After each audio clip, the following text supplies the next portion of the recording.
Muchísimas gracias, Iván. Lo primero que quiero hacer es agradecer muchísimo a la organización por haber contado conmigo primero y por haber hecho fácil lo difícil. En estos minutos en los que estaba esperando para entrar, pensaba que los organizadores sois un poco como la gente, los informáticos, los ciber, y un poco también como los analistas. ¿En qué sentido? Pues que cuando todo funciona, nadie se acuerda de nosotros. Pero cuando algo empieza a fallar es cuando todos piensan dónde está el ciber, dónde está el organizador, dónde está el analista que cometió este error. Bien. Perdonad a todos, que tenía el micro silenciado y no... bueno, con todos vosotros ya os habéis imaginado que viene Ana Páramo ahora, perdonad. Es lo malo de estar con dos ordenadores a la vez, ya no sé ni en qué ordenador tengo el micro activado. Bueno, os dejo con todos vosotros. Ana, es un auténtico placer tenerte esta tarde con nosotros. Muchísimas gracias, gracias Iván. Buenas tardes a los que estáis a la orilla este del Atlántico, buenos días a los que estáis en la orilla oeste de este océano que nos separa, pero ya sabéis que a pesar de todo estamos muy unidos. Bien, os decía que aunque estaba el micrófono silenciado, como luego ha dicho Iván, que en estos minutos en los que estaba esperando para entrar, pensaba en la similitud que hay entre los organizadores, en este caso todo el personal que está en Intelcon organizando todo este congreso, la gente que os dedicáis al mundo de la ciberinteligencia y ciberseguridad y un poquito también los analistas. Y es que cuando todo funciona nadie se acuerda de nosotros, ni de los que organizan, ni de los que garantizan la seguridad en el mundo ciber y por supuesto tampoco de los analistas, ¿no? Solo os acordáis o solo se acuerda la gente de nosotros cuando algo falla. Bien, y sin más, quiero pediros disculpas porque me habría gustado que me pudierais ver la cara, porque creo que transmite mucha más cercanía y bueno, es otro estilo a pesar de la distancia, pero no ha podido ser, con lo cual, bueno, pues nada, luego al final de la presentación podréis ver una foto mía y por lo menos me ponéis cara. Bien, como ha dicho Iván, voy a tratar de resumiros en estos 90 minutos, que trataré que sean menos por aquello de no alargar mucho la tarde, lo que han sido mis 22 años de experiencia en el mundo de la inteligencia.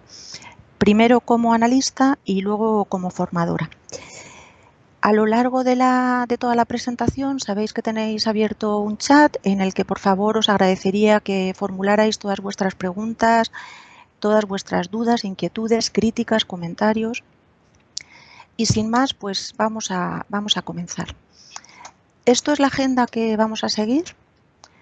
Primero vamos a ver qué es un analista de inteligencia y luego seguiremos con cómo empezar cuando somos analistas, qué hacemos, a vueltas con el ciclo de inteligencia. Ya sé que a estas alturas de semana todos habéis oído hablar del ciclo varias veces. Es verdad que cada uno os lo contamos de una manera y os lo representamos de una forma.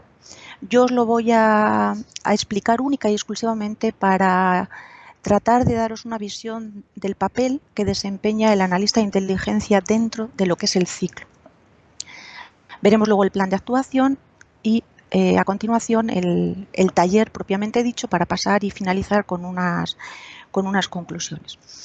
Mirad, nosotros este taller se llama el plan del analista de inteligencia, con lo cual del plan vamos a hablar luego.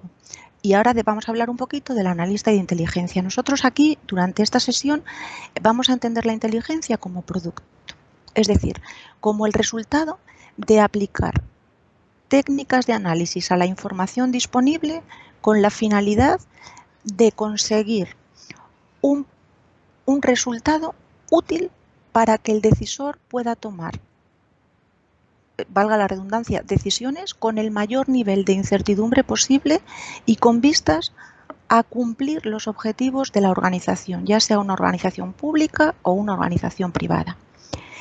Dentro de este contexto pasamos a ver qué es un analista de inteligencia. Cuando hablo de analista de inteligencia no tengo por qué o no tenemos por qué referirnos a una persona, sino que puede ser un equipo de personas. Entonces, cuando yo hable del analista sí que quiero que todos tengamos en la cabeza que no tiene por qué ser, aunque a veces sí que es un analista en solitario, sino que muchas veces es un equipo. Y digo equipo y no grupo. ¿eh? Creo que todos tenemos bastante claro que no es lo mismo.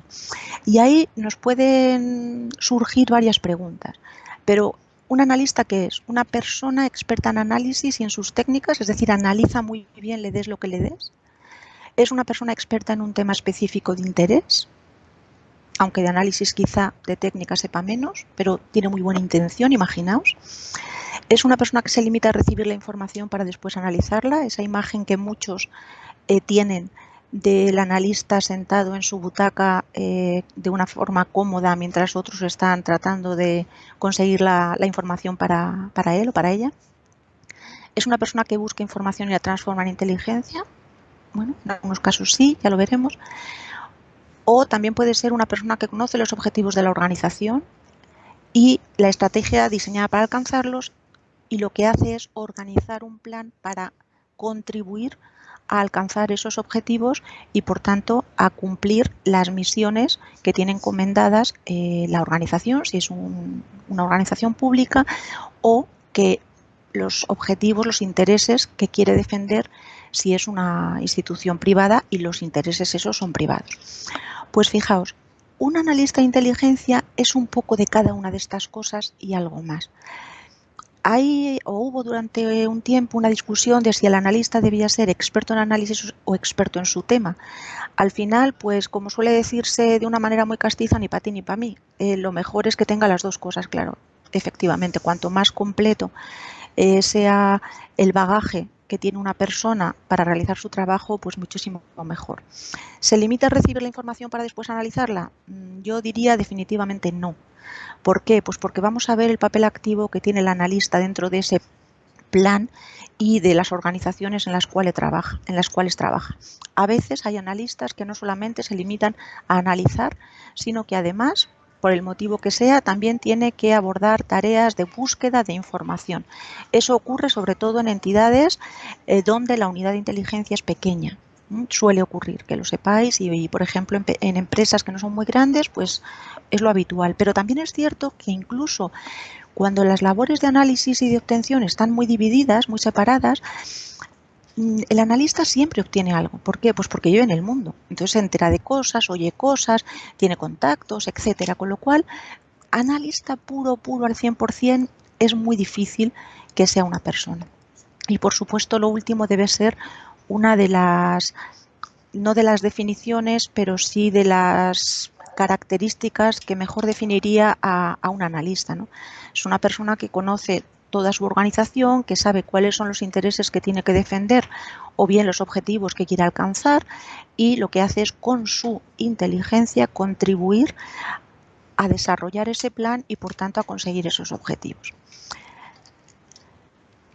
¿Cómo vamos a empezar? Cuando somos analistas, ¿cómo empezamos?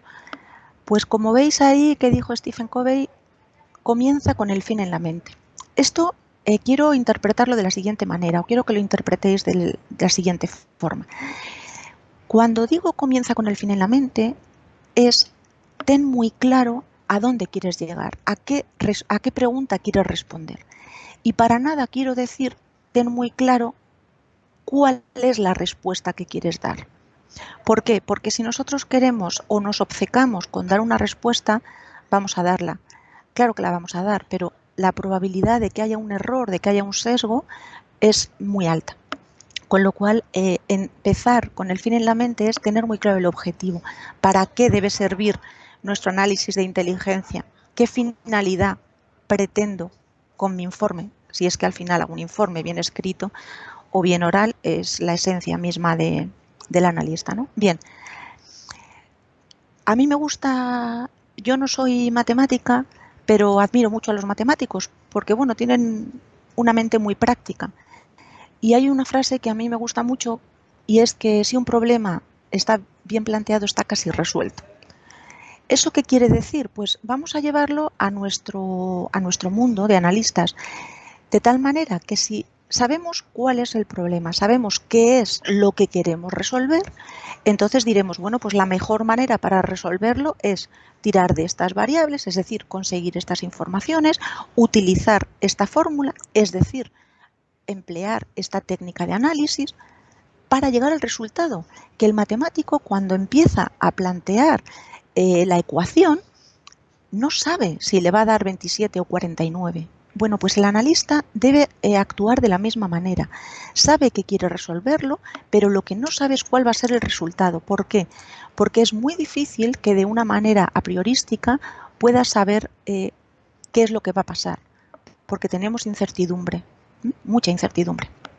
Bien, mirad, esto es lo que yo os decía que os iba a contar del ciclo de inteligencia.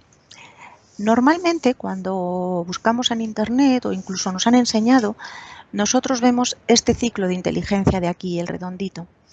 Pero, sin embargo, a mí me gusta, y aquellos que me conocen y me han oído y sufrido, pues lo han visto más veces, a mí me gusta este otro ciclo. Es lineal, bueno, pero eso no quiere decir que no deje claro, o por lo menos a mí me lo deja, y espero que a vosotros también, las relaciones que hay.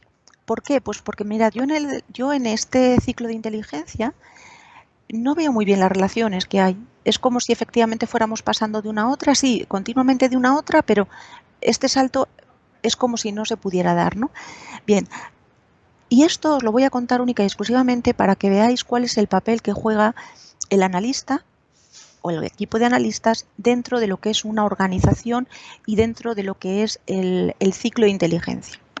Mirad, el analista está y debe estar íntimamente relacionado, desde el punto de vista profesional, por supuesto, con la fase o con los responsables de la dirección y del planeamiento. ¿Por qué? Pues es una doble dirección.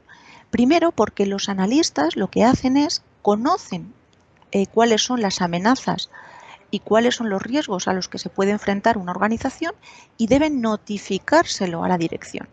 Al mismo tiempo, la dirección toma en cuenta o no, porque ya sabéis que el analista propone y la dirección dispone, eso creo que ya nos ha quedado bastante claro a lo largo de todas estas sesiones, lo tenga en cuenta y lo incluya dentro de esas inquietudes o dentro de esos objetivos que se fije la organización. Y que luego, como está dentro del plan de la organización, vuelve otra vez a los analistas para que estos le den cumplimiento. ¿Qué es lo que hacen los analistas una vez que conocen esa finalidad, esos objetivos que persigue la organización, que le ha transmitido la dirección? Pues lo que hace es, se pone en contacto con los obtenedores y les pide, ya lo veremos luego, que le busquen información. Los obtenedores van a sus guías de fuentes, etcétera, etcétera, para obtener toda esa información.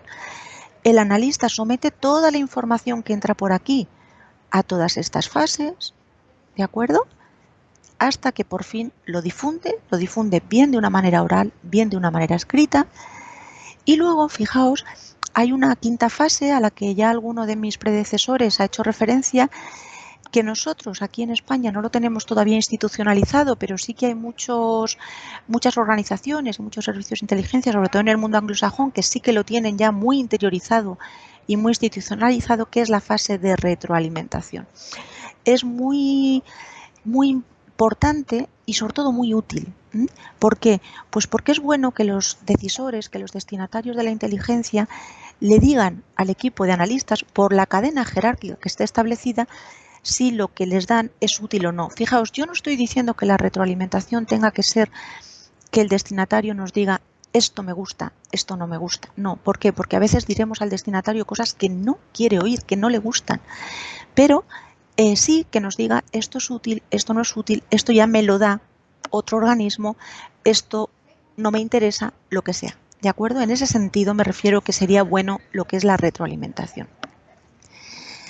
Y poco a poco veis que vamos entrando en lo que es el plan de actuación del analista. Yo lo he definido o lo he resumido de alguna manera en estos 10 pasos que por supuesto pueden desglosarse o pueden unirse en tantos pasos como queramos. Lo primero es definir el problema, es decir, tener muy claro lo que se denomina la pregunta clave de inteligencia, es decir, ¿a qué quiero dar respuesta con mi análisis? Es muy importante tener muy clara la PCI o pregunta clave de inteligencia. Al igual que el matemático tiene que tener muy claro cuál es el problema, nosotros también tenemos que tener muy claro cuál es el problema al que debemos enfrentarnos y al que debemos tratar de dar solución con nuestro análisis. ¿Para qué? Para ser útiles al decisor. A continuación, generamos hipótesis. Y aquí, si os dais cuenta, generación está en negrita. ¿Por qué? Porque nosotros cuando generamos hipótesis, las generamos de una manera más o menos espontánea, creativa, sin valorarlas. Mirad que aquí tenemos, por un lado tenemos la generación, pero todavía no las evaluamos. Para evaluarlas tenemos que esperar al punto quinto. Es decir, generamos hipótesis. Aquí es muy bueno utilizar técnicas que fomenten el empleo de la creatividad, como puedan ser las tormentas de ideas estructuradas o no estructuradas, pero bueno, si son estructuradas, pues mucho mejor porque nos facilitan más aún el trabajo. Es decir, aquí no hay unas ideas que valgan más que otras. Aquí una hipótesis o una idea o una posible solución que aporte un nuevo, permitidme la expresión, no vale más ni menos que la que aporte un analista senior. Es decir, no hay ideas que sean estupideces ni hay ideas que sean raras. ¿Por qué? Pues porque si hacemos un repaso de la historia nos daremos cuenta de que muchas veces deberíamos haber pensado en estupideces si hubiéramos querido acertar. Con lo cual, bueno, lo que aparentemente parecen cosas ilógicas, pues no tiene por qué serlo. Además que nosotros no nos movemos en el mundo de la lógica o la ilógica. Nosotros nos movemos en el ámbito de lo posible y dentro de lo posible, lo probable o lo improbable. Como tercer paso, yo he marcado la identificación de las necesidades de información. Esto definitivamente lo marca el analista. El obtenedor obtiene, pero ¿qué obtiene? Obtiene lo que le dice el analista que necesita. Aquí me gustaría hacer otro símil con el mundo de la cocina, por ejemplo. Fijaos, un chef de cocina sabe cuáles van a ser los platos principales o cuáles son los platos principales de su carta, de su menú. Sabe cómo tiene que elaborarlos. Nadie le tiene que decir si echa primero el aceite, si lo calienta, si está frío. Nadie. Y sabe cuáles son los ingredientes que necesita para que ese plato le quede lo más rico posible. ¿Para quién? Para el comensal. Pues aquí es un poco lo mismo. Y los organismos de obtención, ¿qué hacen?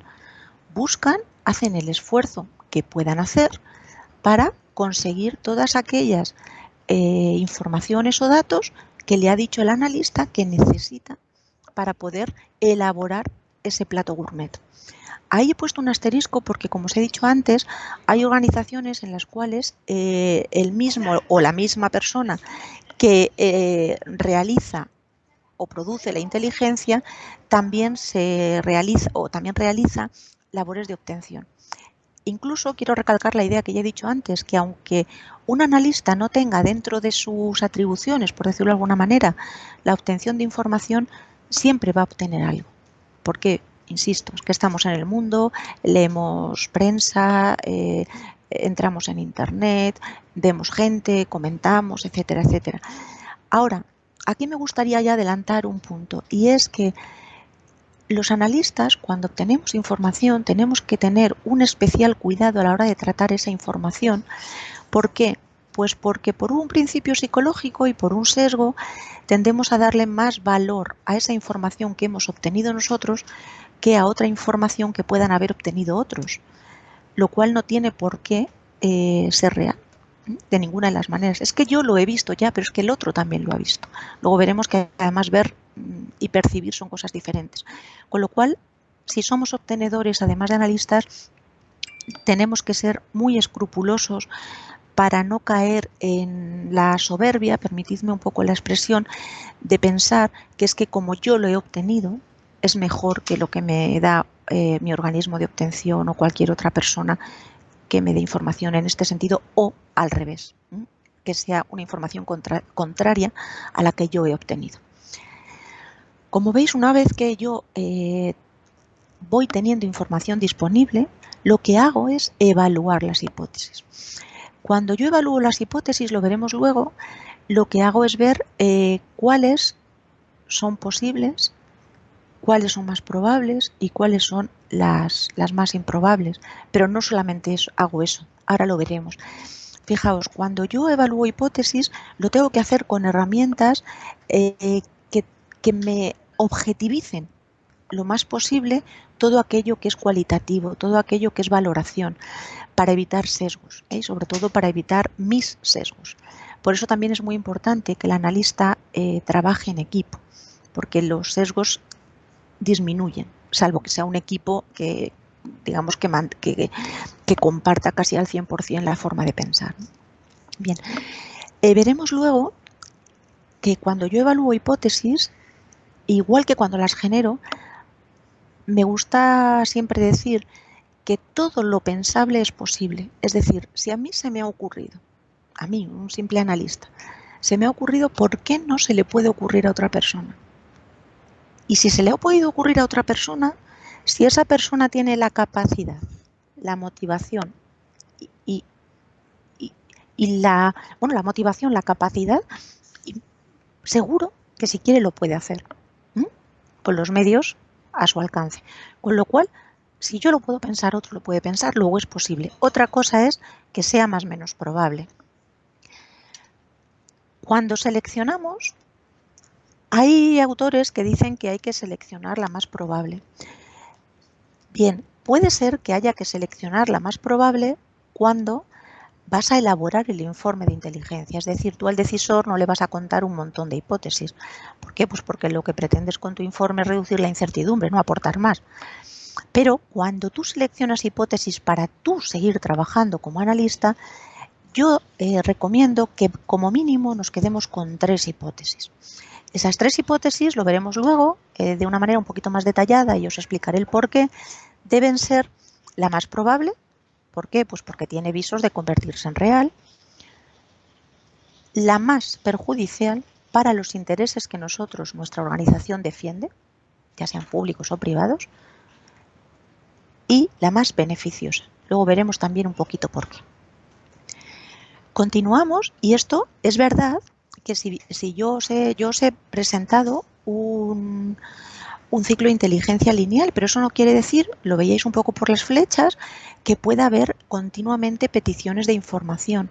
Y mientras yo voy evaluando y seleccionando hipótesis, el obtenedor sigue obteniendo información y me la sigue enviando, y yo la tengo que seguir verificando y tratando. Yo como analista no puedo decir, no, yo solamente voy a verificar hasta aquí y la que venga después ya veré qué hago con ella. No, eso no lo puedes hacer. ¿Por qué? Porque entonces no estás siendo oportuno y no estás teniendo en cuenta todas las variables que pueden influir en el desarrollo de una situación. Analizamos la información, es decir, la sometemos a esas técnicas o esas herramientas de análisis. Pueden ser herramientas informáticas o no. Esto es verdad que es un congreso ciber y bueno, pues hay que utilizar las herramientas informáticas siempre que las tengamos y siempre que nos ayuden. Yo siempre digo que las herramientas de análisis son como las herramientas de nuestra caja de herramientas de casa.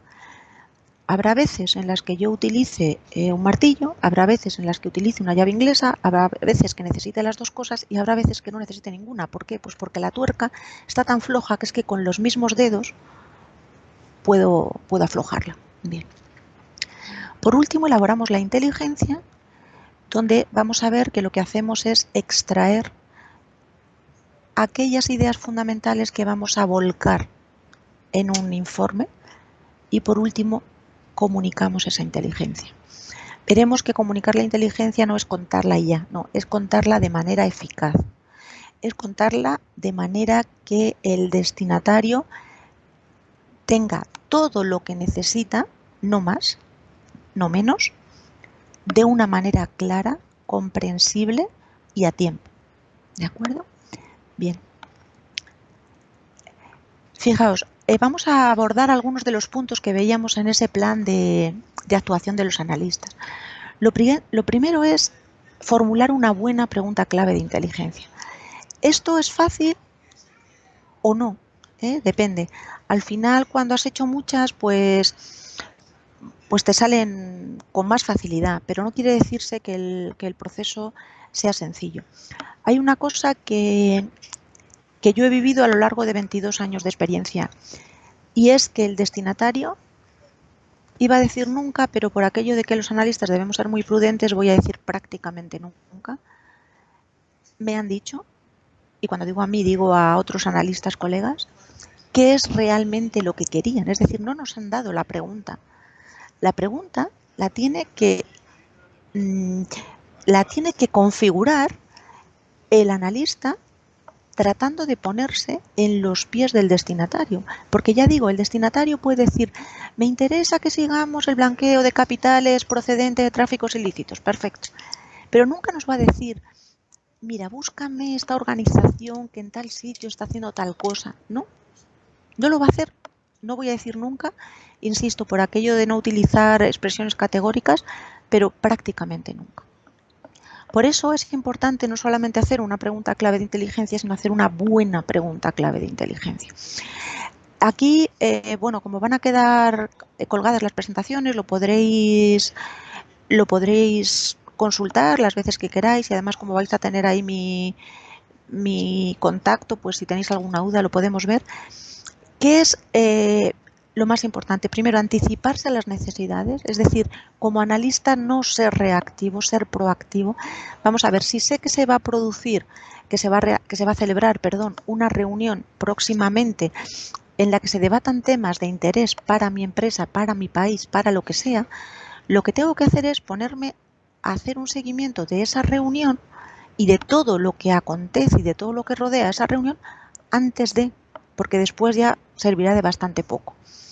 Es importante también cuando hacemos o cuando formulamos una pregunta clave de inteligencia que esté suficientemente bien acotada, tanto desde un punto de vista temporal como desde un punto de vista o bien por tema o bien por espacios geográficos, dependiendo del tema o del problema al que nos estemos enfrentando. Pero eso es muy importante. ¿Por qué? Porque imaginaos que yo, como pregunta clave de inteligencia, digo, pues quiero estudiar la evolución del COVID-19. Pero fijaos, ¿eso qué significa? El COVID-19 en el mundo. Bueno, si me atrevo, vale. ¿Y cuándo? ¿De por vida? ¿O es en los próximos meses? Porque la evolución probablemente no sea igual en los próximos 2 meses que en los próximos 6, que en el próximo año. Y por supuesto no será igual en unas zonas geográficas o en otras. Pero bueno, luego hay que acotar bien lo que es la pregunta de inteligencia. Importante saber si tenemos evidencias suficientes, si nos hemos basado mucho en suposiciones o si necesitamos muchas suposiciones para poder dar una respuesta a esa pregunta. Fijaos, si es importante la pregunta clave de inteligencia, que a veces la propia pregunta tiene la trampa. Mirad, os voy a poner un caso muy manido ya, histórico, pero reciente, que es la guerra de Irak. ¿Recordáis cuando se decía dónde están las armas de destrucción masiva de Saddam Hussein? Esa pregunta en sí misma ya es una trampa. ¿Por qué? Porque asume que existen esas armas de destrucción masiva. La pregunta clave debería haber sido, ¿existen armas de destrucción masiva en Irak? Y en caso afirmativo, ¿dónde están? ¿De qué tipo son?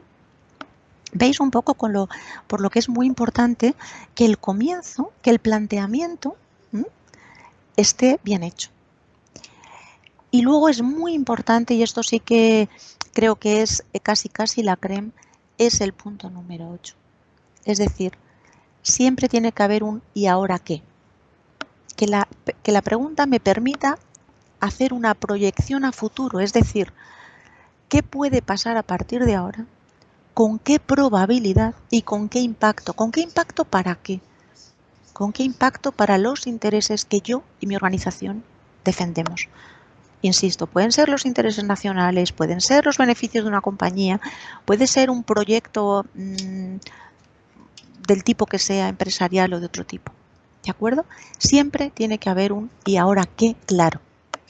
¿Por qué? Pues porque si no, no estaríamos ayudando al decisor a poder tomar una medida.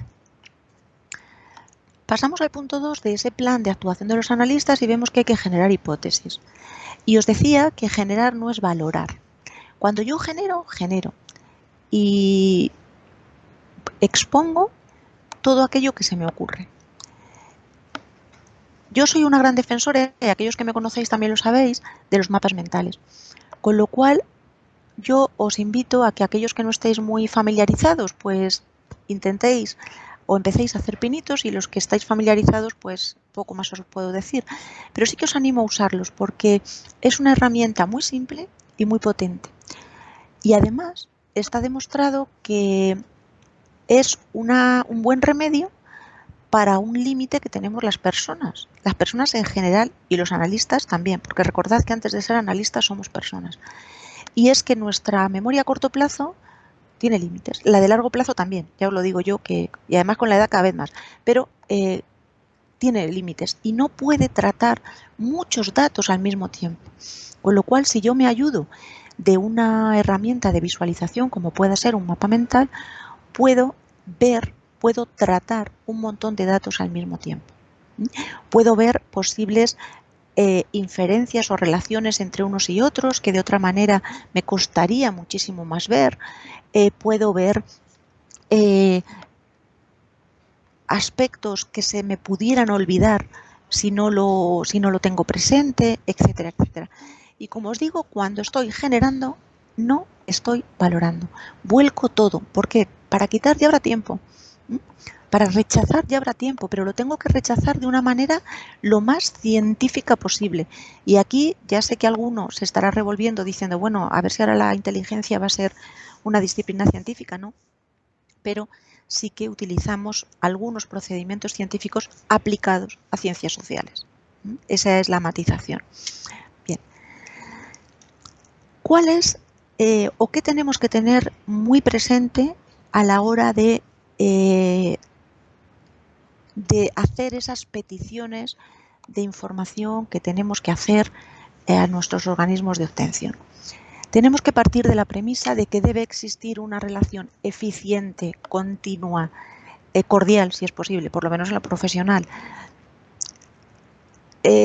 clara, directa, entre el analista o equipo de analistas y entre el obtenedor o equipo de obtenedores. ¿Por qué? Pues porque es que si no existe esa colaboración, esa cooperación, ese estar todos a uno, las cosas van a ser muchísimo más complicadas. ¿Qué es lo primero que tiene que hacer el analista? Pues lo primero que tiene que ver, hemos visto que es determinar cuáles son sus necesidades de información. Es decir, yo necesito esto, esto, esto y esto. Y automáticamente esas necesidades de información se convierten en misiones informativas, que es lo mismo que órdenes de adquisición. Lo que pasa que la palabra orden, bueno, pues parece que suena mal y suena un poco arcaico. Vamos a dejarlo ahí. Pero bueno, son misiones informativas. Y aquí me gustaría decir o matizar dos cosas. Una, el hecho de que yo, analista, solicite a un obtenedor un dato cuya obtención es muy difícil, no quiere decir que yo no sepa de esa dificultad y no quiere decir que no se vaya a valorar ni nada por el estilo, ni que vayamos a pillar, como decimos aquí, al obtenedor. No, no, no, no. Si el analista pide un dato es porque lo necesita para poder elaborar una buena inteligencia, un buen producto que sea útil para el destinatario. Esa es la primera matización. La segunda matización es que una misión informativa contiene qué información necesito como analista, pero nunca, y aquí ya sí que voy a poner prácticamente, pero por prudencia, pero estoy casi convencida de que es nunca, nunca le daremos al obtenedor instrucciones de cómo obtener esa información. Es decir, le decimos el qué queremos, pero no cómo lo queremos. ¿Por qué? Pues porque igual que el obtenedor no le dice al analista, mira, analiza esto de esta forma, nos sentaría mal, pues al obtenedor no le podemos decir cómo tiene que obtener algo. Imaginaos que yo le digo a un obtenedor, mira, vete a ver a esta fuente y pregúntale, no, perdona, pero ¿por qué? Si a lo mejor ese obtenedor tiene una manera más sencilla de acceder a ese dato, o incluso lo conoce, o incluso tiene otras posibilidades, con lo cual sed muy escrupuloso en esto y cuando vayáis a pedir algo al obtenedor que sea difícil de obtener, agradecédselo de antemano pero con elegancia, no empleéis esa expresión tan manida de búscame esto en la medida de tus posibilidades. ¿Por qué? Pues porque fuera de las posibilidades de uno nadie hace nada, ¿no? Es que no se puede. En fin. Y agradecedlo, poned de antecedentes por qué lo pedís. Cuando a la gente se le explica el porqué de las cosas, lo entiende, porque, en fin, tontos, pues no hay, y lo que hacen es entender el porqué y como lo entienden, pues lo hacen con mayor agrado y con mayor determinación. Y además se evitan posibles pensamientos extraños de este analista señorito o señorita, que está ahí tan sentado en su poltrona, me está pidiendo una cosa que es muy difícil y hay que ver. Bien.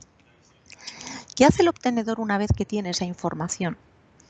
Elabora un informe de obtención, un documento, o también puede ser por teléfono, por correo electrónico, dependiendo de la urgencia, dependiendo de los canales que estén estipulados dentro de la organización, y se lo envía, fijaos, se lo envía mediante esta flechita de aquí al analista. Sería la segunda parte. La primera, el analista pide al obtenedor, la segunda, el obtenedor da al analista. ¿Y el analista qué hace?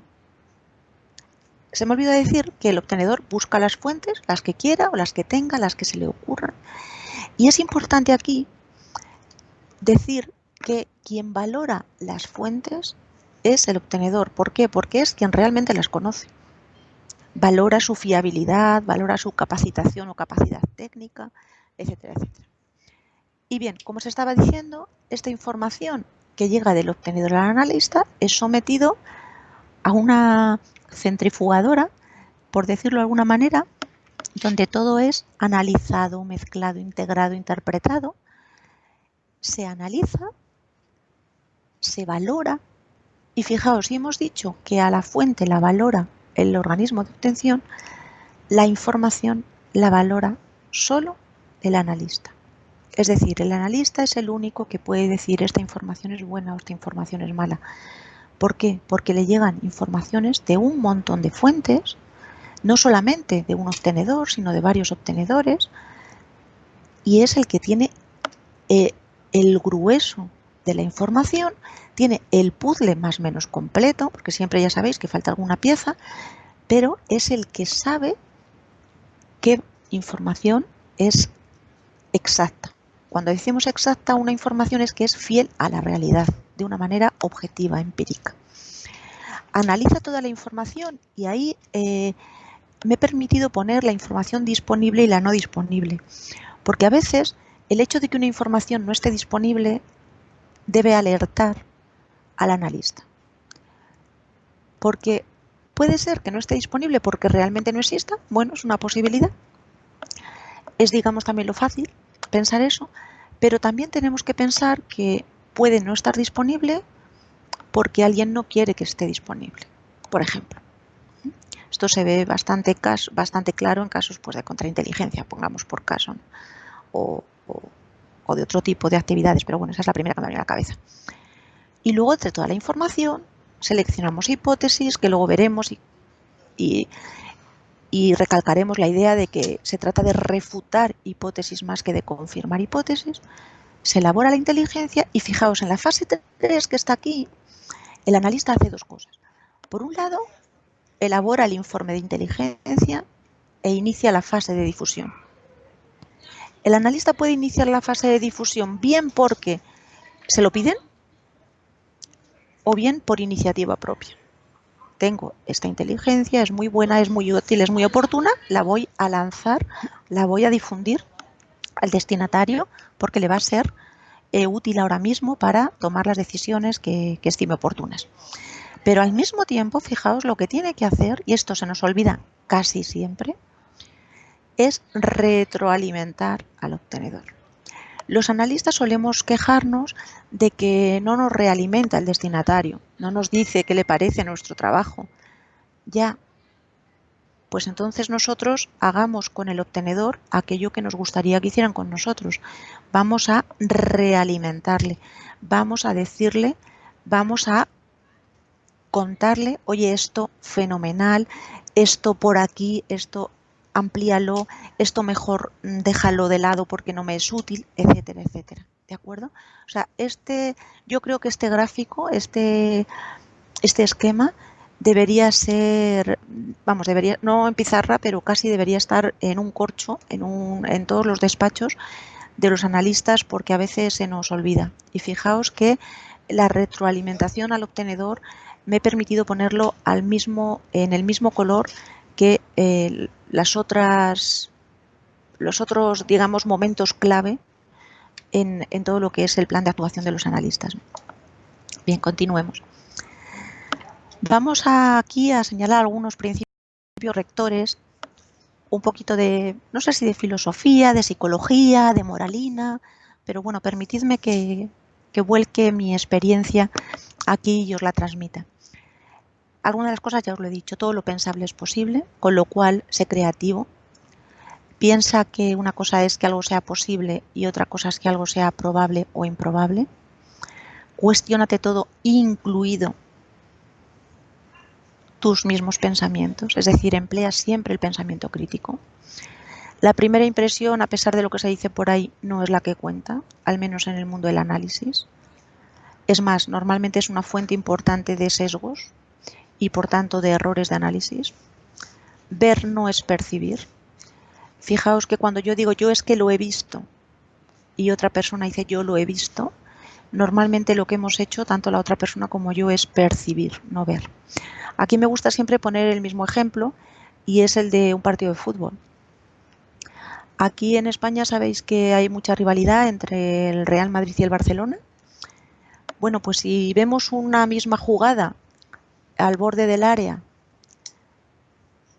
pues los seguidores de un equipo, verán penalti, tarjeta roja directa, etcétera, etcétera, y los del otro equipo verán que el jugador del equipo contrincante se ha tirado, es un piscinas, como decimos aquí, no ha sido falta, ni le ha tocado, etcétera. Y fijaos, nos lo vuelven a poner ralentizado y nos lo vuelven a enseñar. Y además hay VAR ahora aquí. Bueno, pues aún así, cada uno seguirá percibiendo una cosa distinta.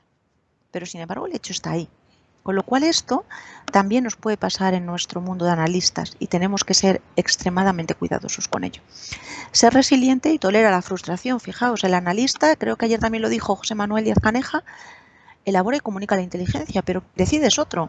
Es decir, que muchas veces el decisor, en virtud de sus parámetros y de su experiencia, de su conocimiento, etcétera, etcétera, pues decide algo que va en contra de lo que el analista apunta en su informe. Bueno, pues está en su derecho y pensad que el analista, su responsabilidad termina cuando entrega de una manera oportuna y pertinente el informe de inteligencia. Todo lo que venga después y todas las decisiones que se tomen después, bueno, pues no son cosa suya, con lo cual no es su responsabilidad, ¿no? Lo urgente no debe impedirte hacer lo importante. Es decir, cuando te piden algo de hoy para mañana, hazlo, pero no dejes de hacer ese análisis pausado que debe hacer tu analista de inteligencia, que requiere tiempo, que requiere perseverancia.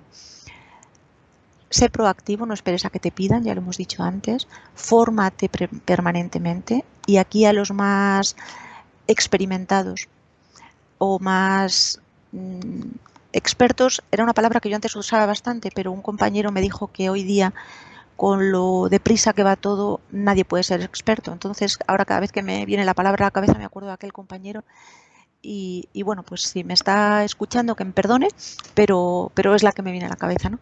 Aquellos que son un poquito más expertos o se creen un poquito más expertos, les recomiendo que aprendan a desaprender. Es decir, que aprendan a hacer las cosas de otra manera siempre y cuando esa otra manera les sea más útil y les sea más ágil y les sea más eficaz. Algunos de nosotros, pues en nuestros inicios pues académicos o incluso laborales, teníamos la máquina de escribir. y bueno, pues eso sí, era eléctrica. Y luego pues vino el ordenador y a nadie se nos ocurrió decir que no queríamos utilizar el ordenador. Imaginaos, esto que estamos haciendo sería imposible. Es decir, aprendimos a desaprender, aprendimos a dejar la máquina de escribir a un lado para utilizar los ordenadores. Bien es cierto que he puesto un ejemplo que a lo mejor vuelve a retornar, y de hecho ya lo ha dicho algún ponente en alguna charla anterior, y algunos servicios de inteligencia pues ya lo están haciendo, ¿no? ¿Por qué? Pues porque tiene menos riesgo. Bueno, tiene sus ventajas y sus inconvenientes. Comunica la inteligencia de forma eficaz, no solo la comunique, sino además de forma eficaz, y yo diría incluso elegante. Lo normal es que el decisor no te diga exactamente lo que quiere, lo que yo os decía antes. La pregunta clave de inteligencia prácticamente nunca te la va a decir el decisor. Practica el rigor, la disciplina y la flexibilidad. Escucha todos los puntos de vista, porque escucharlos no significa que estés de acuerdo. Ni todo lo que ves es real, ni todo lo real es visible. Y lo que no está claro en tu cabeza no puede estarlo nunca en un informe de inteligencia. Y así, aquí sí que digo nunca. Porque puede ser que la primera idea la salves, la segunda a duras penas, pero en la tercera te pilla el lector o el oyente seguro. Y aquí vamos a empezar un poquito ya a hacer o a poner en práctica estas cosas que hemos ido diciendo. ¿En qué va a consistir este taller? Pues mirad, la situación de partida es que existe una empresa que se llama Cuidadín Sociedad Anónima, que está considerando la viabilidad de implantar un sistema eficaz de ciberseguridad en su empresa.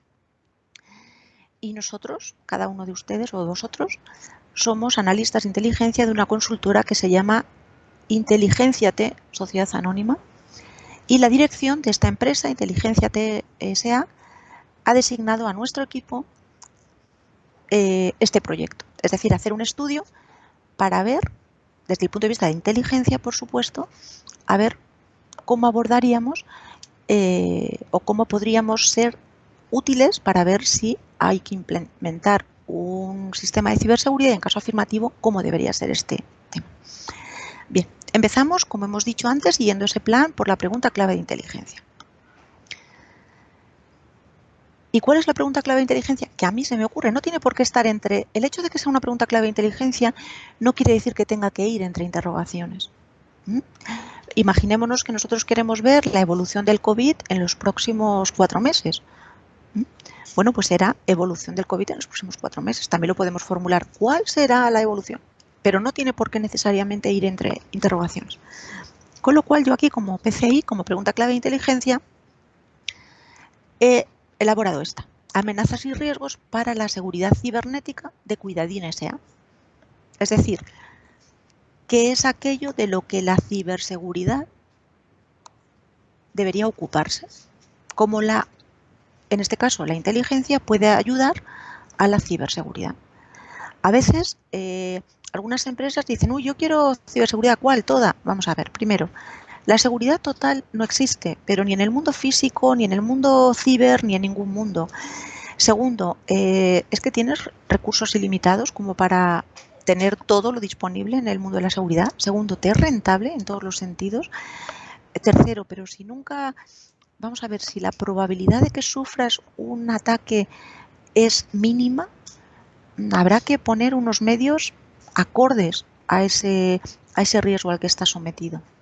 Con lo cual, no hay que lanzarse a establecer medidas y medidas y medidas cuando a lo mejor hay que buscar otra, o incluso pudiera ocurrir que necesitemos una medida de ciberseguridad que no existe y que hay que diseñarla a nuestra medida. Bien, con esta tenemos que... tenemos que conocernos nosotros mismos, en este caso a la empresa Cuidadín, al cliente, y tenemos que conocer el entorno. Y claro, ¿qué es el entorno? El entorno hoy día, a veces cuando yo pregunto, ¿qué es el entorno? No, pues lo que tenemos cerca. ¿Qué pasa? Que hoy día solo nos afecta lo que tenemos cerca. No podemos tener un ciberataque desde China, por aquello de que como últimamente todo lo malo, entre comillas, viene de allí, y eso está cerca. Pues hombre, cerca, desde el punto de vista geográfico, desde luego que no. Luego, fijaos, cuando hablamos de entorno, ¿de qué entorno hablamos? Hoy día, como estamos globalizados y además estamos todos informatizados y googleados, o no sé cómo se diría, bueno, pues resulta que es que el entorno es prácticamente todo, porque lo que ocurra a un montón de kilómetros de nosotros y ya más si es en la nube, pues nos afecta antes o después.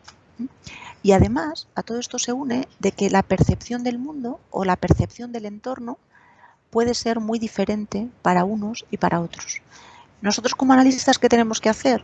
Objetivar. Es decir, ni el entorno del que hablamos es este, ni el entorno del que hablamos es este. O mejor dicho, son los dos. Porque al final es lo mismo, pero visto desde distintas perspectivas. Con lo cual el analista tiene que tener esa habilidad para ver las realidades desde distintas perspectivas. Recordad, comprender y escuchar no es compartir. O sea, yo puedo comprender el proceso mental que sigue un hacker altruista, pero eso no quiere decir que esté de acuerdo con él. Pero escucho cuál es su motivación, veo cuál es su procedimiento, lo entiendo, pero no llego a compartirlo, ¿vale? Pues no hay ningún problema. Una vez que tenemos la pregunta clave de inteligencia, pues empezamos con la generación de hipótesis. Y a mí pues me ha salido esto, podría haber salido muchísimo más complicado, como podéis imaginar, y lo que sí que he hecho ha sido utilizar un mapa mental. De este mapa mental, aunque ahora lo vamos a ver un poquito más en detalle, me interesa, fijaos, la pregunta clave de inteligencia la tengo siempre presente. En toda la fase de mi análisis la tengo que tener presente. Me da igual tenerla en la pantalla del ordenador, en una pizarra, en un papel, en un rotafolios, donde queráis, pero en algún sitio hay que tenerla. ¿Por qué? Pues fundamentalmente por dos motivos. Uno, bueno, el básico es para no desviarnos de esa pregunta. ¿Por qué? Porque ahora lo que hemos estimado es que nuestro análisis se debe focalizar en estudiar las amenazas y los riesgos para la seguridad cibernética de Cuidadín S.A. Luego no me tengo que dedicar a ver si la limpieza en Cuidadín S.A. es buena o mala, salvo que eso afecte a la amenaza o a los riesgos, suponga una amenaza o un riesgo. ¿De acuerdo? Bien, y tampoco me tengo que poner a ver las últimas innovaciones en ciberseguridad que se han producido en el mercado. ¿Por qué? Porque de momento no es lo que me toca hacer.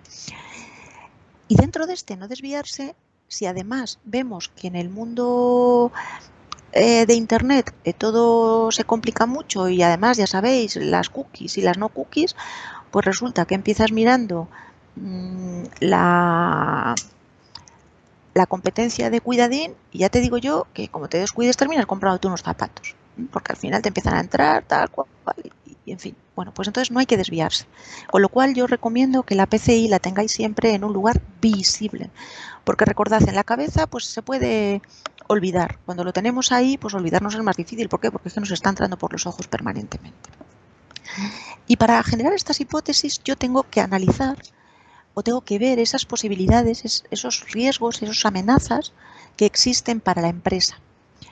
Y yo he seguido el ejemplo de las preguntas a las que debe responder cualquier informe de inteligencia. Es decir, lo primero es lo actual. ¿Qué ha pasado hasta ahora? Es decir, ¿qué hechos se han producido? Si ha habido ataques ya hasta ahora, bien porque los haya sufrido Cuidadín, o bien porque los haya sufrido alguien del entorno, algún directivo de la compañía. Es decir, ¿qué ha pasado hasta ahora?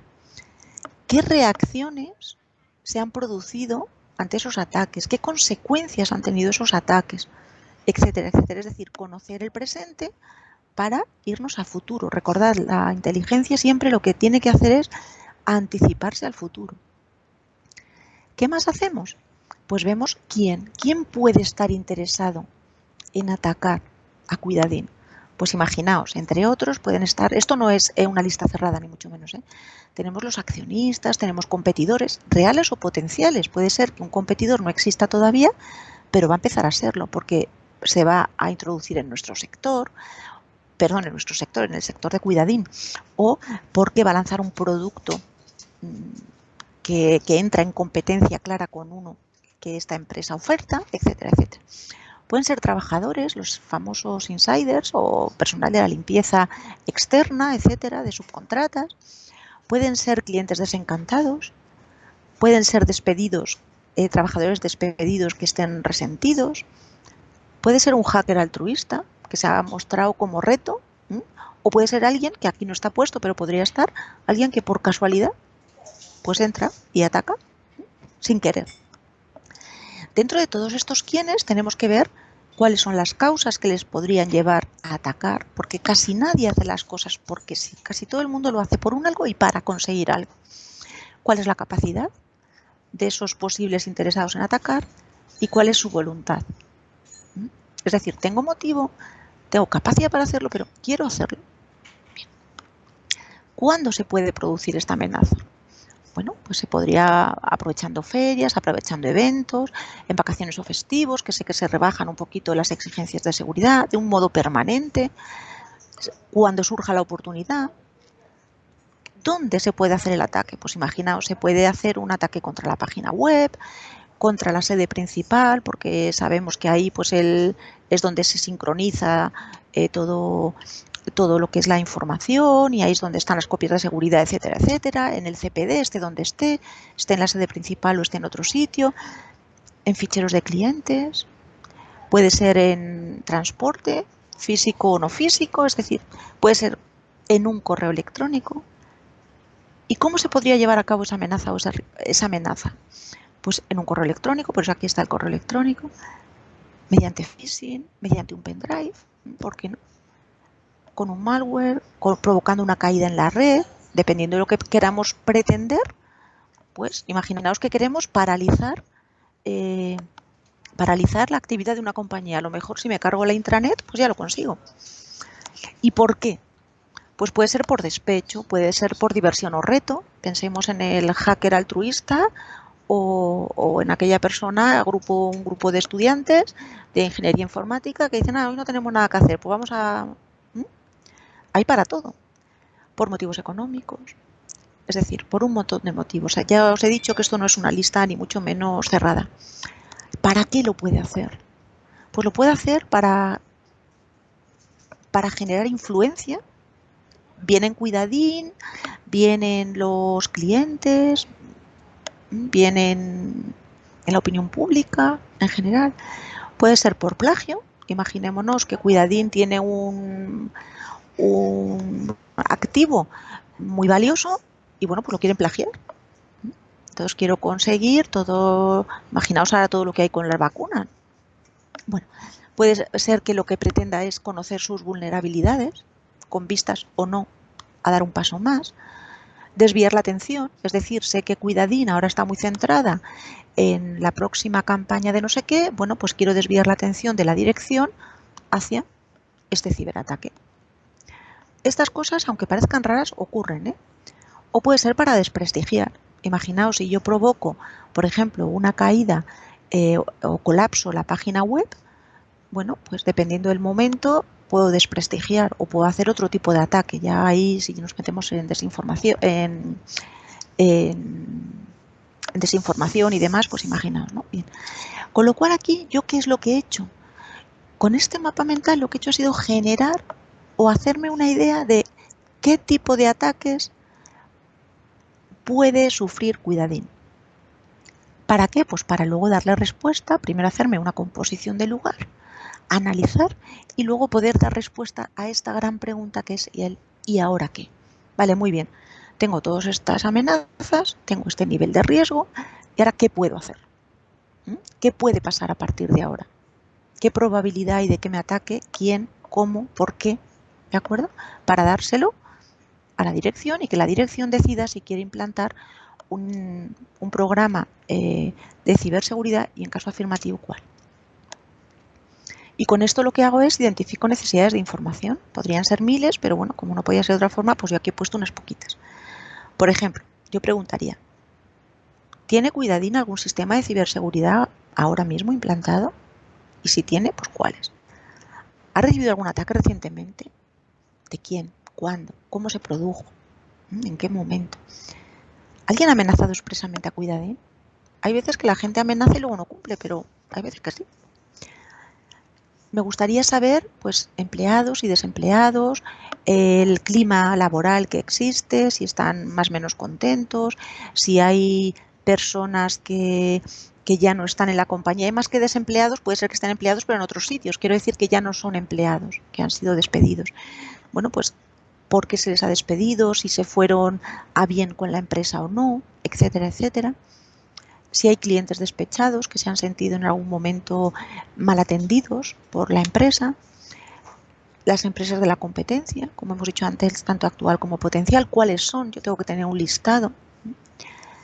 Importantísimo saber cuál es el activo más valioso de la compañía. Si la compañía dice que está trabajando en la elaboración de un producto muy novedoso, bueno, pues quizá eso sea lo que más haya que proteger, con lo cual, si como los recursos son siempre escasos, pues habrá que priorizar, y si en algún momento hay que priorizar, habrá que decirle a la compañía, hombre, si lo más valioso es esto, quizá sea lo que realmente hay que proteger. ¿Cuáles son los próximos eventos, ferias, congresos que se van a celebrar? ¿Quién va a ir? Si va a ir un alto cargo de la empresa, etcétera, etcétera.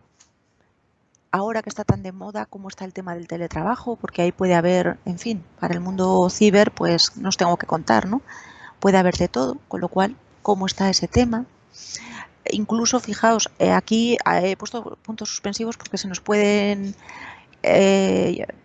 ocurrir miles de necesidades informativas, ¿no? Pero imaginaos, ¿qué medidas de seguridad, cuando hablo de la situación del teletrabajo, qué medidas de seguridad adopta el trabajador desde su casa cuando trata datos de la compañía? Bueno, todo este tipo de cosas, ¿no?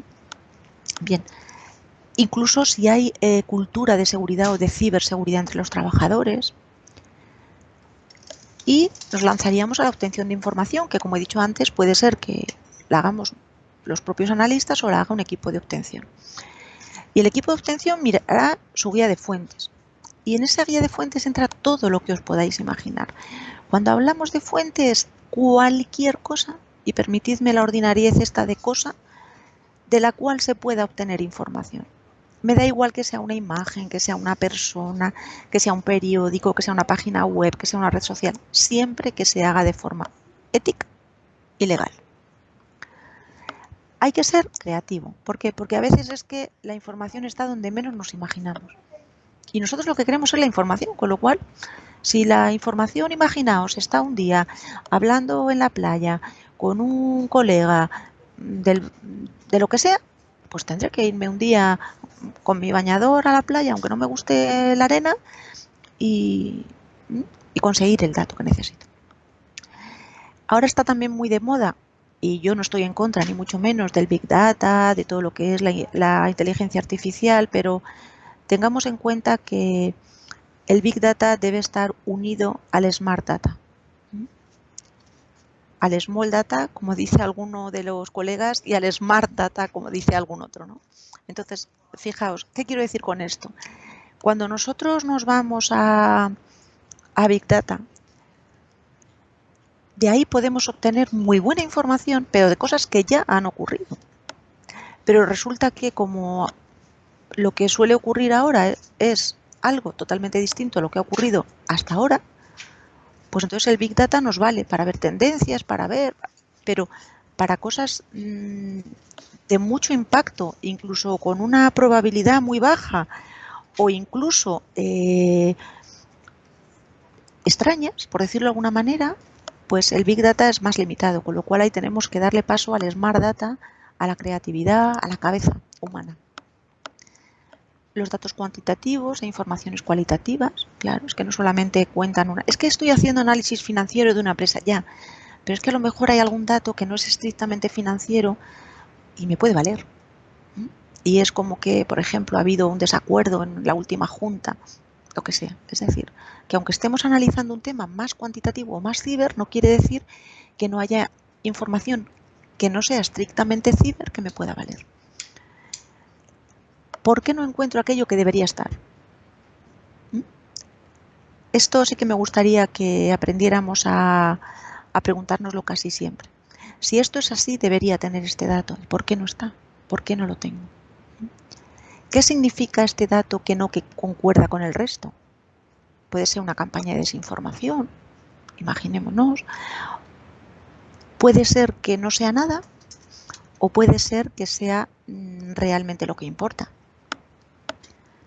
Y luego me tengo que hacer autopreguntas como obtenedor y tengo que solicitar, si es que lo necesito, directrices al analista.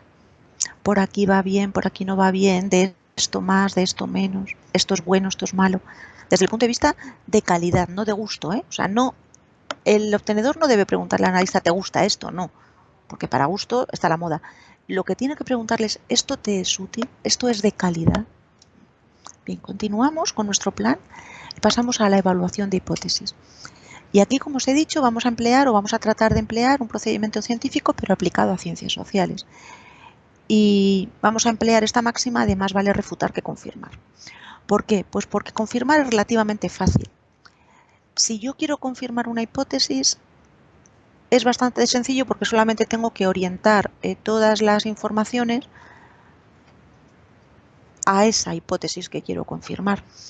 Solamente lo va a hacer además de una manera muy sencilla porque va a rechazar todo aquello que no vaya en consonancia con esa hipótesis que queremos confirmar. Pero claro, si nosotros lo que queremos hacer es, ¿esta hipótesis puede mantenerse o no?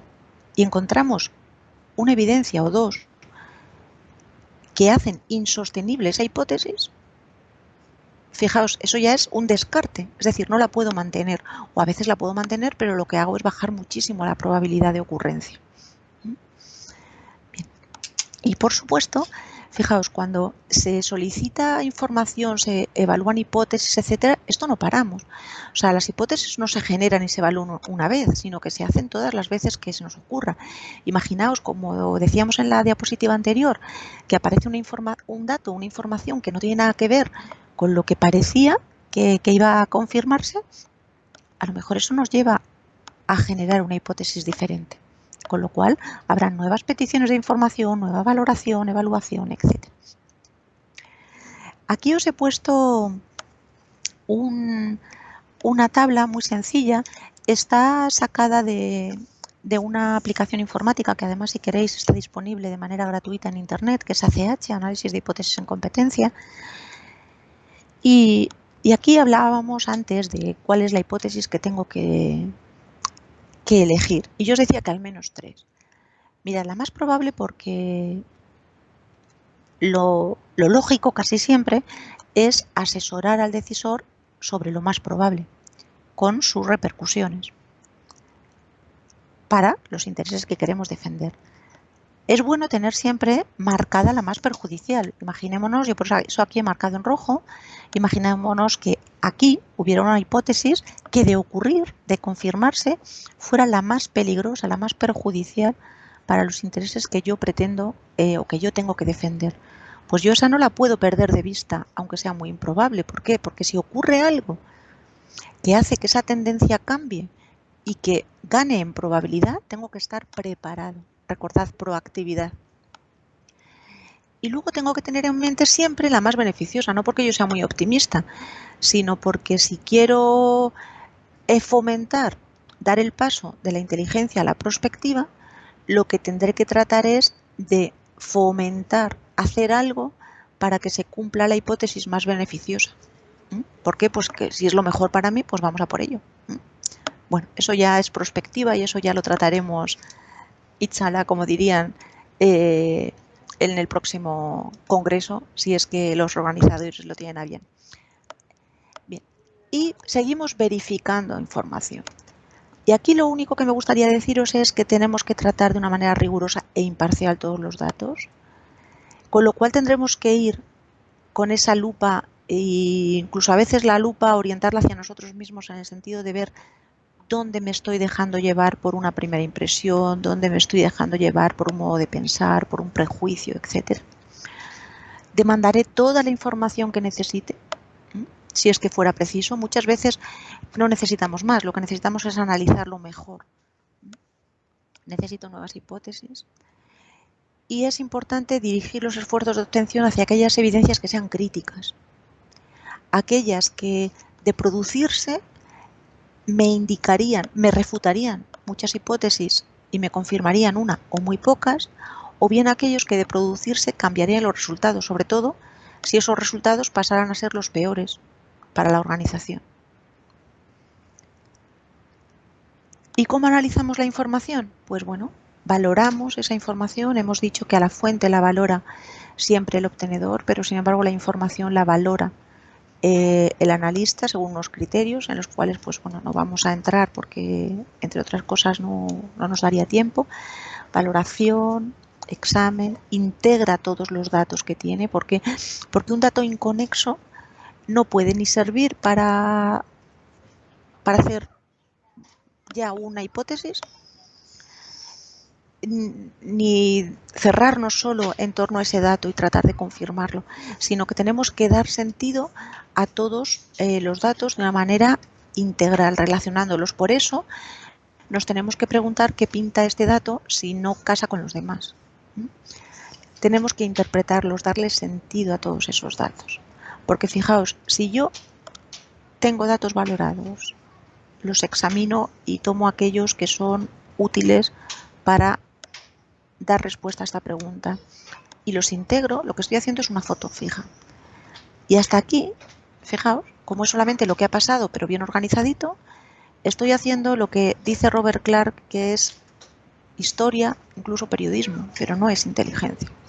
La inteligencia empieza a partir de aquí, donde yo interpreto el quién está realmente detrás de esto, por qué ha hecho lo que ha hecho, por qué lo ha hecho de esta manera, cómo lo ha hecho y por qué ha elegido este método, por qué en este momento, etcétera, etcétera. Aquí ya tengo, bueno, inteligencia, y aquí le doy el valor añadido real, que es cuál es la evolución que puede tener, en este caso, hacia dónde pueden ir las amenazas para la seguridad cibernética de esta empresa, hacia dónde pueden ir, con qué probabilidad y con qué impacto para la compañía, en este caso para Cuidadín. A partir de ahí elaboro, que ahora veremos cómo lo hacemos, redacto, reviso e inicio la fase de difusión. ¿Cómo elaboro inteligencia? Pues de una manera bastante, bueno, no sé si clara, pero sí, vamos a decir, bien estructurada.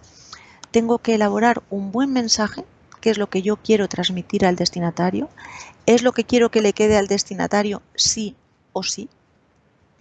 Quiero que lo entienda de manera clara, que lo lea cuanto antes, que le impacte de alguna manera.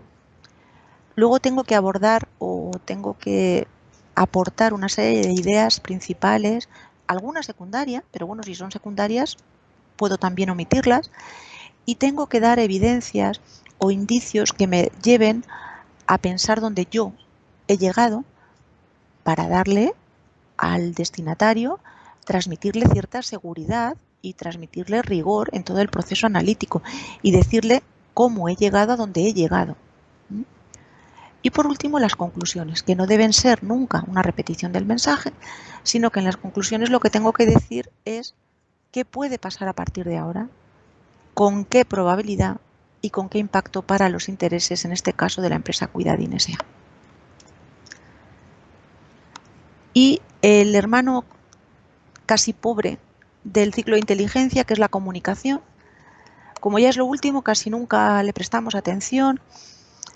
Pues fijaos, tenemos primero que escribir, redactar y luego revisar, sin que ninguna de las dos falte. A veces la revisión nos falta, ¿por qué? Pues porque no tenemos tiempo, ya estamos cansados, queremos soltar el papel cuanto antes.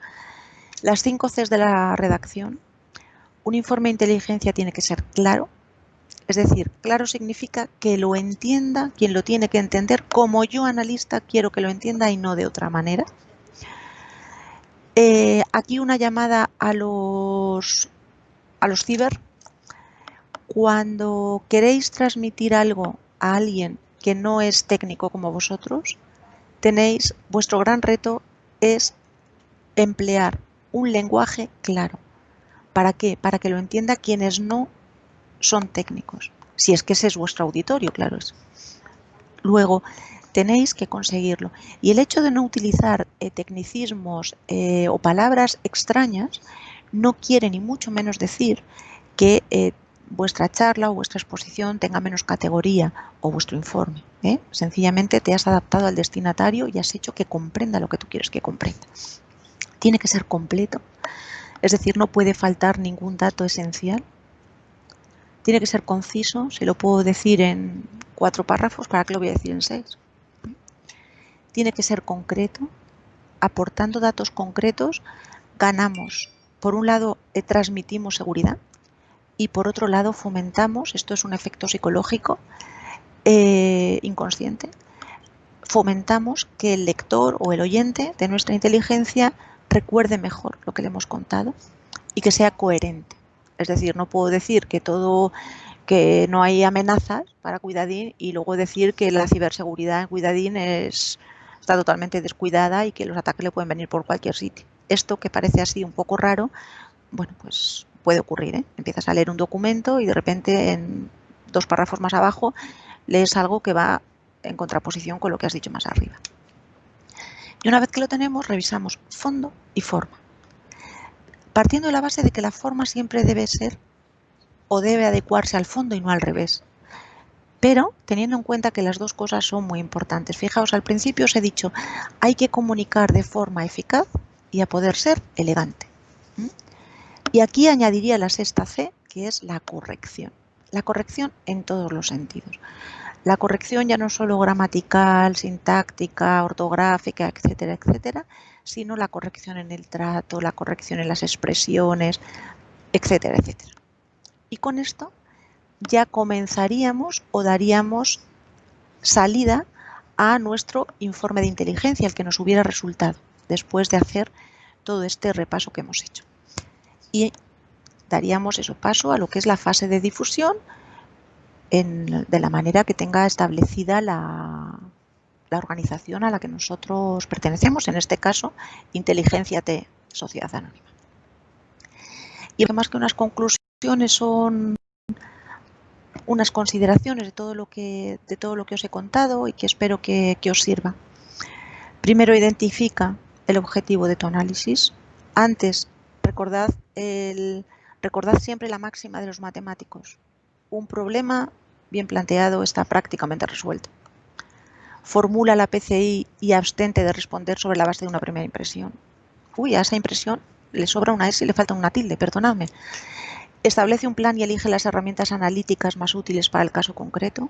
No hagas analogías simples porque en inteligencia no hay 2 casos iguales. Puede haber casos parecidos, pero nunca iguales. Aprende, desaprende y enseña. No infravalores la opinión de los analistas menos experimentados por el mero hecho de que sean menos experimentados. Puede que tengan menos experiencia como analistas, pero cabeza tienen, con lo cual. Muestra autoconfianza en tus conclusiones, pero huye de la soberbia o de la arrogancia. Expon tu punto de vista al resto del equipo, seas senior o seas junior, pero siempre con humildad y respeto. Construye argumentos sólidos, es decir, que cuando el destinatario de tu inteligencia esté leyendo o esté oyéndote, esté leyendo un informe tuyo, vaya entendiendo perfectamente la solidez que tiene todo lo que le vas transmitiendo para que vaya interiorizando aquello que luego vas a reflejar en las conclusiones. Revisa el proceso de análisis, detecta errores y, por supuesto, analízalos y corrígelos. Y si puedes, no vuelvas a cometerlos. No temas decir no lo sé. Aprende a vivir con el error, pero no con la sorpresa. Eso también lo dijo ayer José Manuel Díaz Caneja. En el mundo de la inteligencia está claro que que nos equivocamos, pero un analista no debería ser muy benévolo con el tema de la sorpresa. Y luego una ultimísima recomendación: cuando os digan que la inteligencia es cara, yo siempre digo, ¿y la ignorancia? Muchísimas gracias por vuestra atención. Estoy a vuestra disposición para cualquier pregunta, cuestión, comentario, crítica que queráis hacer. Ha sido un placer poder estar con vosotros este rato. Gracias de nuevo a los organizadores. Gracias a todos los que estáis ahí, al otro lado de... no el hilo, porque ya no hay hilos, pero bueno, y ahí tenéis mi coordenada por si en algún momento necesitáis algo o creéis que os puedo ser de utilidad. Muchísimas gracias por todo. Buenas tardes, buenos días, a la otra orilla. Muchas gracias, Ana. Ha sido un taller bastante interesante. Es un placer tenerte aquí. Lo dije al inicio y lo vuelvo a repetir. Creo que ha sido un taller con una calidad bastante elevada. Si tenéis alguna pregunta por el chat, estamos en tiempo de que Ana nos la vaya respondiendo. En caso de ser obtenedor y analista, ¿cómo se realizan las lecturas? Las lecturas entiendo la interpretación de esa información. Sí, me imagino que sí. Entiendo. Bueno, si es ese dato, lo que tenemos que hacer es ir con lo que yo denomino el detector de sesgos. Es decir, no dejarnos llevar y tratar esa información como algo que hemos obtenido, algo que estaba ahí, pero pensar que puede haber otra información que todavía no tengo, pero que esté en algún sitio. Es decir, tengo que ser muy autoexigente en el sentido de buscar aquello que todavía no he encontrado y no relajarme y decir, bueno, pues si no está es que no está, con lo cual tomo un atajo mental y lo soluciono. Vale, hay más preguntas. ¿Cómo hay que hacer para incursionar en la... Bueno, si la quieres contestar, ¿cómo hay que hacer para meterse de lleno en esta materia? Bueno, pues lo que hay que hacer para meterse de lleno en esta materia, como ya han dicho otros ponentes y ayer también lo dijo José Manuel, lo que hay que hacer es formarse y formarse. Y siempre emplear método, o sea, nada de improvisación y nada de atajos mentales, las intuiciones personales cuidarlas mucho, formarse y formarse. Es que no hay más. A andar se aprende andando, a analizar se aprende. Sí, al final es lo mismo para todas las disciplinas, exactamente lo mismo. A ver, ¿se puede dar el caso de que analista y obtenedor sean la misma persona? Sí, se pueden dar y de hecho es frecuente, sobre todo en organizaciones con una unidad de inteligencia muy pequeña. Vale. Hay técnicas como chequeo de calidad de la información pensadas para, antes de difundir, volver a valorar el análisis. ¿Cómo afecta que la fiabilidad la haga el que obtiene y la credibilidad el analista? Bueno, la credibilidad, vamos a ver, hay dos cosas aquí. Por un lado está la credibilidad de la fuente y por otro está la credibilidad de la información. La credibilidad de la fuente es cosa del obtenedor porque es quien realmente conoce la fuente. Otra cosa es la credibilidad de la información, que al final no es tanto la credibilidad de la información, sino como que la información es exacta.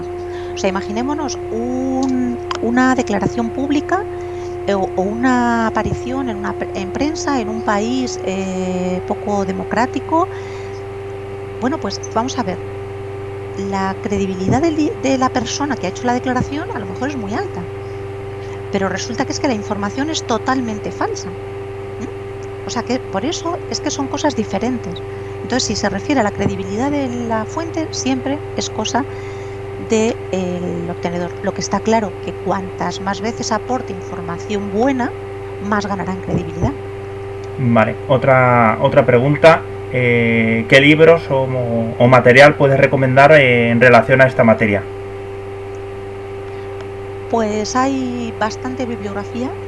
En español no hay mucha, pero ya empieza a haber, cada vez hay más y además cosas bastante buenas. Entonces yo lo que sí que os diría es, ahí tenéis mi dirección de correo, aquellas personas que estéis interesadas en que os haga algún tipo de recomendación bibliográfica, no tengáis ningún inconveniente, ninguna pega, me escribís y yo os digo, porque dependiendo de lo que queréis, si queréis más técnicas de análisis, si queréis más tema de sesgos, tema de geoestrategia o más inteligencia económica, etcétera, bueno, pues os recomendaría unos u otros. También depende de si os queréis iniciar o si por el contrario queréis profundizar o avanzar en la materia, depende. Vale, pregunta de Detectives Janus, los amigos. Pregunta para, las empresas españolas, pymes y grandes empresas deben de seguir concienciándose con la contribución de la inteligencia y los operadores que intervienen en ella, además de tener claras dichas competencias de este personal. Tenemos un gran reto las personas que nos dedicamos a la inteligencia, sobre todo en el mundo latino, con las empresas, porque hay mucho desconocimiento, con lo cual cuando se dice es que las empresas pequeñas y medianas, las pymes, no utilizan la inteligencia. Ya, claro, es que no la utilizan porque muchas de ellas ni siquiera saben que existe. Con lo cual, tú no puedes utilizar un servicio que es que desconoce su existencia. Con lo cual, es una gran asignatura pendiente y hay que además hacer valer que la inteligencia ya no solamente es lo que cuesta, sino los gastos que te ahorra, los problemas que te soluciona o mejor que te evita, etcétera, etcétera. O sea, no es tanto la rentabilidad de la inteligencia, hay que medirla de otra manera, con otros parámetros bien distintos. Vale, no sé si le has contestado esta. ¿El tema de las 6C siempre se llega a cumplirse? Debería. Vale. Debería. Para que la comunicación sea eficaz y para que un buen informe de inteligencia sea bueno, valga la redundancia, debe cumplirlos. Vale. Bueno, esto no sé si es pregunta o no. ¿Cómo hacer el flujo de información y preguntas entre obtenedor y analista? De la manera más eficaz posible. Es decir, aquí dependerá mucho de las organizaciones. Puede hacerse por escrito, digamos a la vieja usanza. Puede hacerse por correo electrónico, puede hacerse por teléfono. Puede hacerse de aquella manera que sea más eficaz, que esté permitida por la organización y que además garantice la seguridad de los datos que vamos a transmitir el uno al otro. Vale, creo que esta más o menos la has contestado ahora, pero bueno, de Detective Janus, ¿cómo se ajusta el obtenedor a los requisitos del analista? Y luego, ¿cómo debe establecerse este flujo de información e intercambio de ideas entre ambos? Esto lo has contestado ahora mismo. Y la primera parte... Sí. ¿Cómo debe ajustarse? Debe ajustarse lo más posible. Si puede ser al 100%, pues mejor que al 80%. ¿Por qué? Pues porque esto tiene que ser un equipo y tiene que ser un engranaje.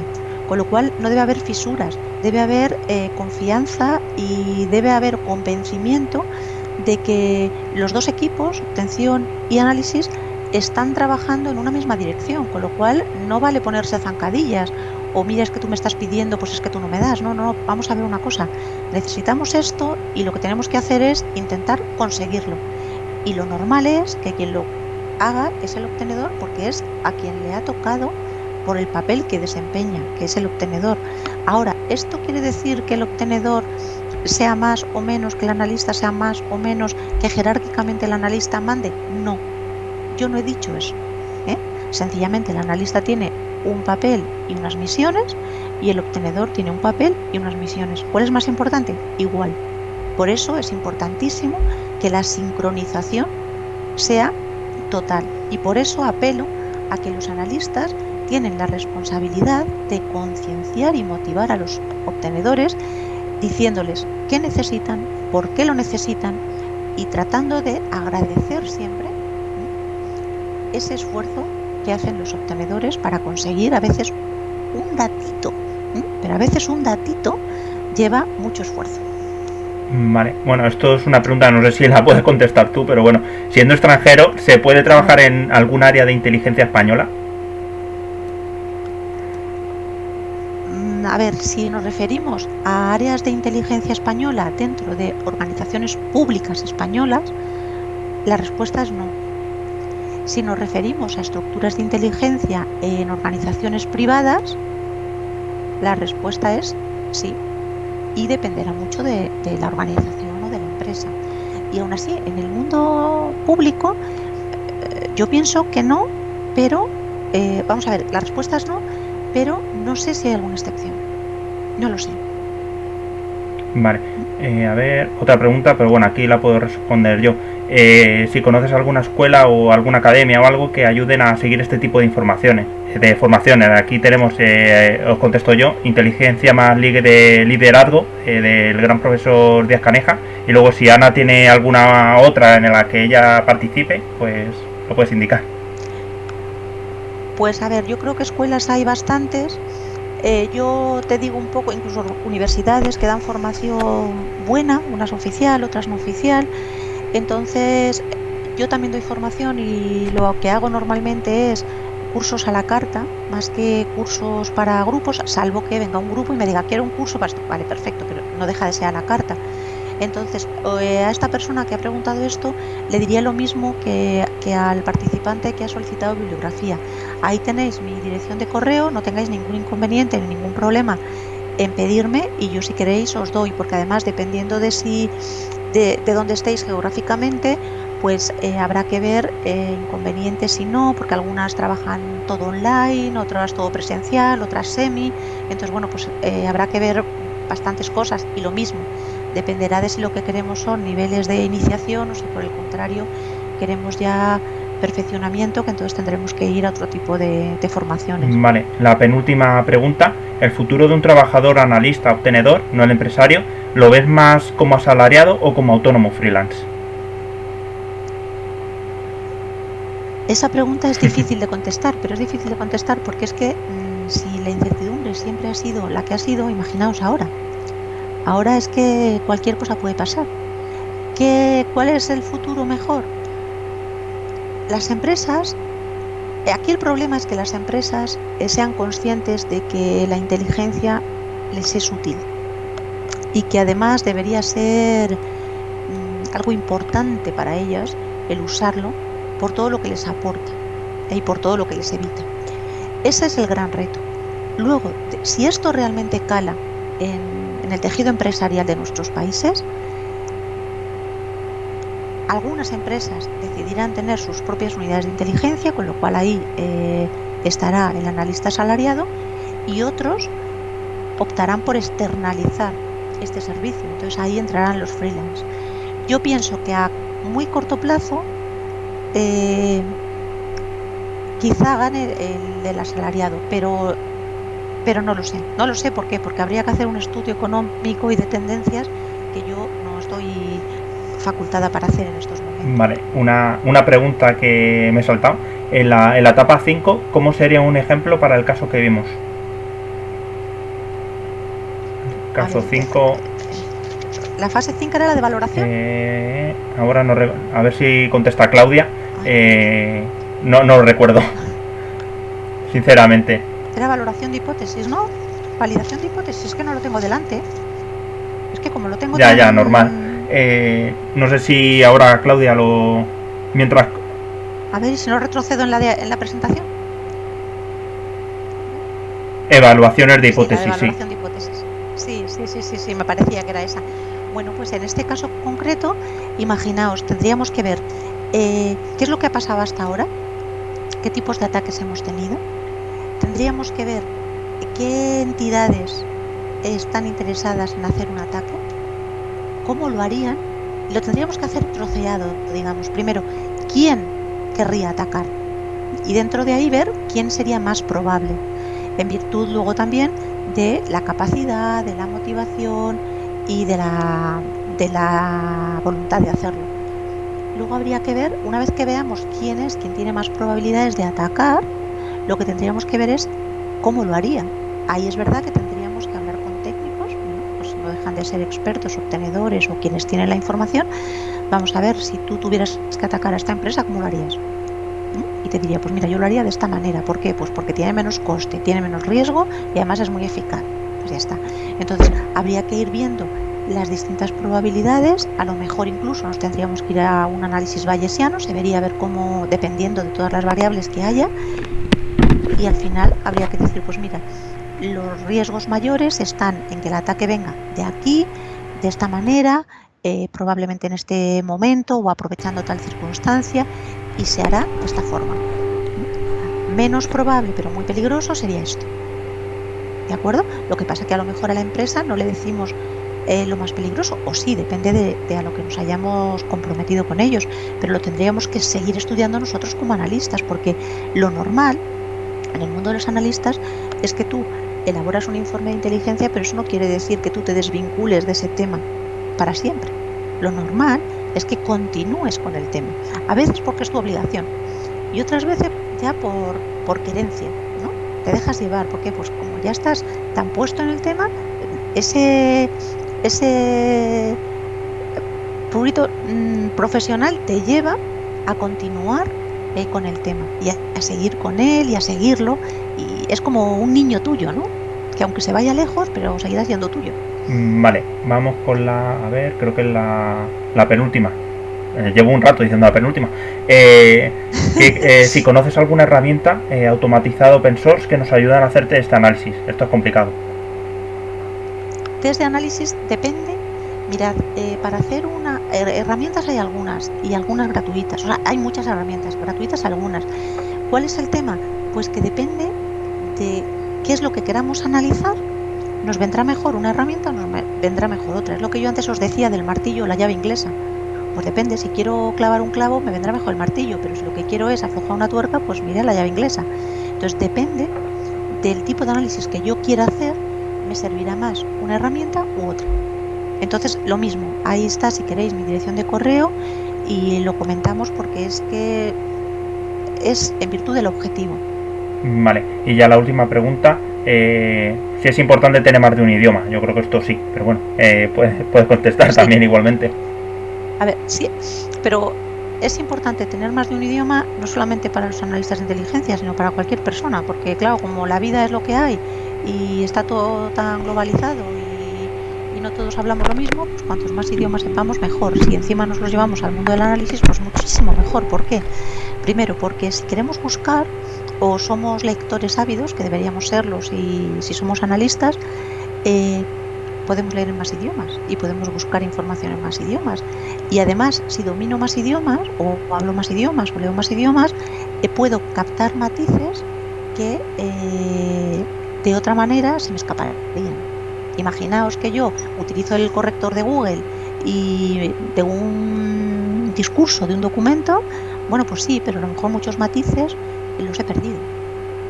Entonces, ¿eso está bien? Pues hombre, si no tengo otro remedio, pero si hablo idiomas, pues fenomenal, pero insisto, para el análisis de inteligencia, para la obtención de inteligencia y para la vida. Sí, opino igual. No hay más preguntas. Bueno, ha sido un auténtico placer contar contigo, nuevamente te lo digo.